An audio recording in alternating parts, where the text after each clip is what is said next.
ಇದು ಕೇವಲ ಧಾರ್ಮಿಕ ತಾಣವಲ್ಲ, ಇದು ಪ್ರಕೃತಿಯ ಜೊತೆಗೆ ಮನುಷ್ಯನ ಸಂವಾದವೂ ಆಗಿದೆ. ನೈಸರ್ಗಿಕ ಪರಂಪರೆ, ವೈದಿಕ ಆಚರಣೆಗಳ ಸಮನ್ವಯ ಇದು. ಅದುವೇ ಭಾರತದ ಅತ್ಯಂತ ಪುರಾತನ ಹಾಗೂ ಪವಿತ್ರ ಕ್ಷೇತ್ರ ಕೇರಳದ ಕೊಟ್ಟಿಯೂರು ಶಿವ ದೇವಸ್ಥಾನ.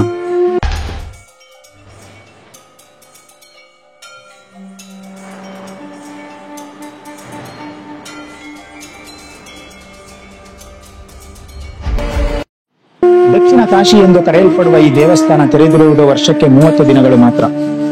ಇದು ಶಿವ ತಪಸ್ಸು ಮಾಡಿದ ಪುಣ್ಯ ಸ್ಥಳ ಎಂಬ ನಂಬಿಕೆ ಇದೆ. ಪ್ರತಿ ವರ್ಷ ವೈಶಾಖ ಮಹೋತ್ಸವದ ಸಂದರ್ಭದಲ್ಲಿ ಲಕ್ಷಾಂತರ ಭಕ್ತರನ್ನು ಈ ದೇವಾಲಯ ಆಕರ್ಷಿಸುತ್ತದೆ.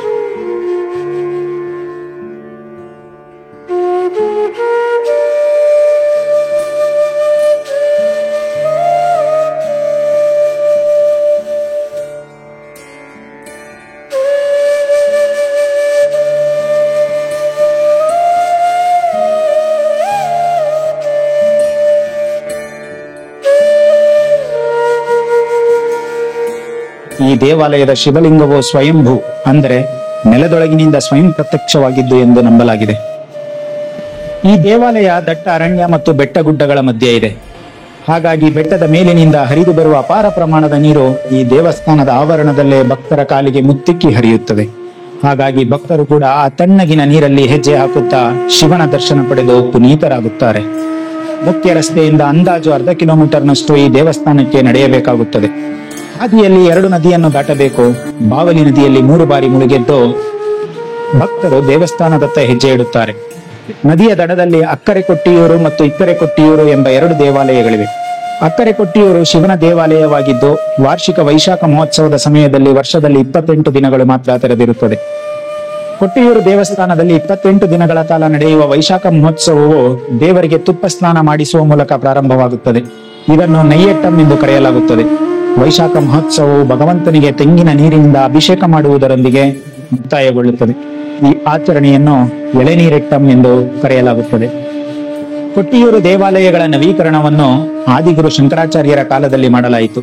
ಜೊತೆಗೆ ಇಲ್ಲಿನ ವಾರ್ಷಿಕ ಉತ್ಸವವಾದ ವೈಶಾಖ ಮಹೋತ್ಸವದ ನಿಯಮಗಳನ್ನು ಸಹ ಶಂಕರಾಚಾರ್ಯರೇ ಮಾಡಿದ್ದಾರೆಂದು ಹೇಳಲಾಗುತ್ತದೆ. ಒಟ್ಟು 28 ದಿನಗಳಲ್ಲಿ 30 ಲಕ್ಷಕ್ಕೂ ಅಧಿಕ ಭಕ್ತರನ್ನು ಈ ದೇವಸ್ಥಾನ ಸೆಳೆಯುತ್ತದೆ. ಆದರೂ ಕೂಡ ಎಲ್ಲಿಯೂ ಗಜಿಬಿಜಿ, ಅವ್ಯವಸ್ಥೆ ಇಲ್ಲ, ಆಯಾಸ ಇಲ್ಲ. ಎಲ್ಲವೂ ಸುಸೂತ್ರವಾಗಿಯೇ ನೆರವೇರುತ್ತದೆ. ಬಹಳಷ್ಟು ಮಂದಿ ಹಲವು ವರ್ಷಗಳಿಂದ ಇಲ್ಲಿಗೆ ಭೇಟಿ ನೀಡಿದ್ರೆ ಇನ್ನೊಂದಷ್ಟು ಮಂದಿ ಕುತೂಹಲಕ್ಕೆ ಇಲ್ಲಿಗೆ ಆಗಮಿಸುತ್ತಾರೆ. ಆದ್ರೆ ಒಮ್ಮೆ ಇಲ್ಲಿಗೆ ಆಗಮಿಸಿ ಶಿವನ ದರ್ಶನ ಪಡೆದ ಬಳಿಕ ಅವರು ಮಂತ್ರಮುಗ್ಧರಾದಂತೆ ಶಿವನ ಭಕ್ತರಾಗುತ್ತಾರೆ. ಪುರಾಣದ ಪ್ರಕಾರ ಹಿಂದೆ ದಕ್ಷಯಾಗ ನಡೆದ ಜಾಗ ಇದಾಗಿದೆ. ತನ್ನ ಮಗಳು ಸತಿ ಶಿವನೊಂದಿಗೆ ಮದುವೆಯಾಗಿದ್ದನ್ನು ಇಷ್ಟವಾಗದ ದಕ್ಷ ಪ್ರಜಾಪತಿ ಇದೇ ಸ್ಥಳದಲ್ಲಿ ಯಾಗ ಮಾಡಿದನು.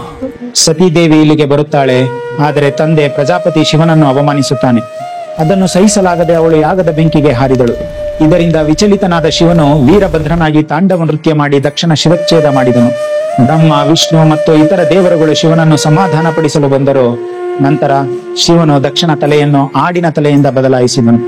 ಈ ಯಾಗದ ಬಳಿಕ ಶಿವ ತನ್ನ ಪತ್ನಿಗೆ ಆದ ಸಂಕಷ್ಟ ಮತ್ತು ಅದರಿಂದ ತನಗಾದ ನೋವು ಜಗತ್ತಿನಲ್ಲಿ ನಾರಿಗೂ ಬರಬಾರದು, ಹಾಗೆಲ್ಲ ಯಾವೆಲ್ಲ ದಂಪತಿಗೆ ಇಂತಹ ಕಷ್ಟ ಬಂದಿದೆಯೋ ಅವರು ಇಲ್ಲಿ ಬಂದು ದರ್ಶನ ಮಾಡಿದ್ರೆ ಅವರ ಕಷ್ಟ ನೀಗಿಸುತ್ತೇನೆ ಎಂದು ಒಂದು ಆಶೀರ್ವಾದ ಮಾಡಿದ್ದನಂತೆ. ಈ ಯಜ್ಞ ನಡೆದ ಸ್ಥಳವೇ ಇದು ಎಂಬುದು ಇಲ್ಲಿನ ಪ್ರತೀತಿ. ಈ ದೇವಾಲಯಕ್ಕೆ ಯಾವುದೇ ಶಾಶ್ವತ ರಚನೆಗಳಿಲ್ಲ, ಅಂದರೆ ಕಟ್ಟಡಗಳಿಲ್ಲ. ಪ್ರತಿ ವರ್ಷ ವೈಶಾಖ ಮಾಸ ಯಾವಾಗ ಬರುತ್ತದೋ ಆ ಸಮಯದಲ್ಲಿ ಮಾತ್ರ ಈ ದೇವಸ್ಥಾನ 28 ದಿನಗಳ ಕಾಲ ಭಕ್ತರಿಗೆ ಮುಕ್ತವಾಗಿರುತ್ತದೆ. ವರ್ಷದ ಉಳಿದ ಎಲ್ಲಾ ದಿನಗಳಲ್ಲಿ ಇಲ್ಲಿಗೆ ಯಾರಿಗೂ ಪ್ರವೇಶವಿಲ್ಲ. ಆ ಸಂದರ್ಭದಲ್ಲಿ ಇಲ್ಲಿ ಗಿಡಗಂಟಿಗಳು ಬೆಳೆಯುತ್ತವೆ. ಮತ್ತೆ ಮುಂದಿನ ವರ್ಷ ವೈಶಾಖ ಮಾಸ ಬಂದಾಗ ಇಲ್ಲಿಗೆ ಆಗಮಿಸುವ ಕೇರಳದ ನಿರ್ದಿಷ್ಟ ಕೆಲವು ಸಮುದಾಯದ ಜನರು ಇಲ್ಲಿ ಎಲ್ಲವನ್ನು ಸ್ವಚ್ಛ ಮಾಡಿ ತೆಂಗಿನ ಗರಿಗಳ ತಾತ್ಕಾಲಿಕ ದೇವಸ್ಥಾನ ನಿರ್ಮಿಸುತ್ತಾರೆ. ಈ ದೇವಸ್ಥಾನದ ಒಳಗಡೆ ದೀಪ ಹಚ್ಚುತ್ತಾರೆ. ಅಲ್ಲೊಂದು ಉದ್ಭವ ಶಿವಲಿಂಗ ಇದ್ದು ಅದರ ದರ್ಶನವನ್ನು ಜನರು ಪಡೆಯುತ್ತಾರೆ. ಹರಕೆ ಹೊರುವವರು ಈ ದೇವಸ್ಥಾನದ ಒಳಗೆ ಹೋಗಿ ಬೆಳ್ಳಿ ಕೊಡ ಮತ್ತು ಸ್ವರ್ಣ ಕೊಡೆ ಸಮರ್ಪಣೆ ಮಾಡುತ್ತಾರೆ. ಈ ಕೊಟ್ಟಿಯೂರು ಕ್ಷೇತ್ರದ ಮತ್ತೊಂದು ವಿಶೇಷತೆ ಅಂದರೆ ಇಲ್ಲಿ ದಿನಕ್ಕೆ 2 ಶಿವೇಲಿ ಆಚರಣೆ ನಡೆಯುತ್ತದೆ. ಅಂದರೆ 2 ಆನೆಗಳನ್ನ ದೇವಸ್ಥಾನದ ಸುತ್ತ ಮೆರವಣಿಗೆ ಮಾಡಲಾಗುತ್ತದೆ.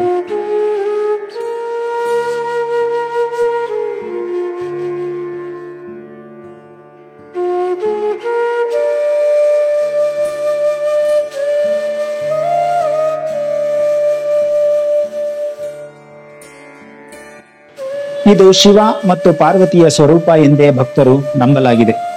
ಹೀಗೆ ಕೊಟ್ಟಿಯೂರು ಶ್ರೀ ಕ್ಷೇತ್ರ 10 ಹಲವು ವಿಶಿಷ್ಟ ಆಚರಣೆಗಳ ತವರೂರಾಗಿದೆ.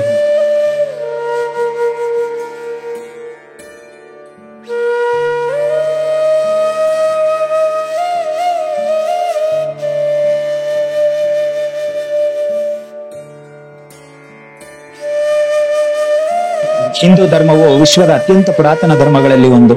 ಈ ಧರ್ಮದಲ್ಲಿ ದೇವಾಲಯಗಳಿಗೆ ಅತ್ಯಂತ ಮಹತ್ವವಿದೆ.